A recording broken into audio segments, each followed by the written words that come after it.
ఎప్పుడైనా గమనించారా కాళికామాత కాళ్ళ కింద శివుడు ఎందుకు ఉన్నాడో? పూర్వం దేవతలకు మరియు రాక్షసులకు మధ్య యుద్ధం జరుగుతుంది.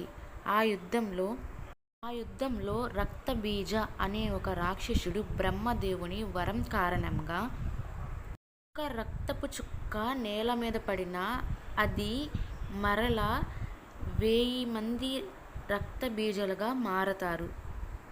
వలన అతన్ని దేవతలు యుద్ధంలో ఓడించలేక దుర్గాదేవిని ఆశ్రయిస్తారు.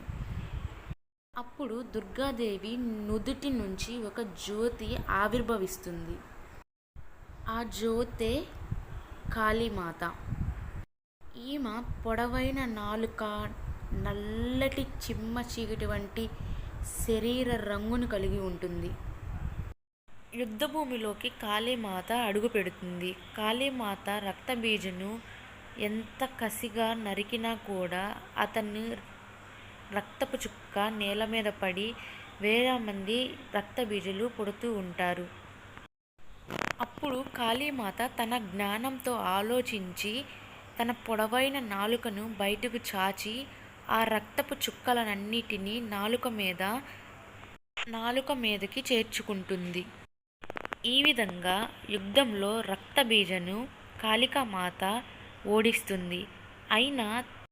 అయినా కాళికాదేవి యుద్ధభూమిలో నాట్యం చేస్తూ ఉంటుంది. ఆ నాట్యానికి ముల్లోకాలు భయభ్రాంతులకు గురవుతాయి.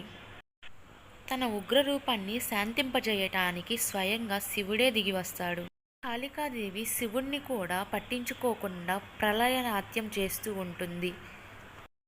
అప్పుడు శివుడు కాళికాదేవి కాళ్ళ కింద పడిపోతాడు. గమనించకుండా కాళికాదేవి నాట్యం చేస్తూ ఉంటుంది. మీకు ఈ వీడియో ఆసక్తికరంగా అనిపిస్తే జై కాళీమాత అని కామెంట్ చేయండి.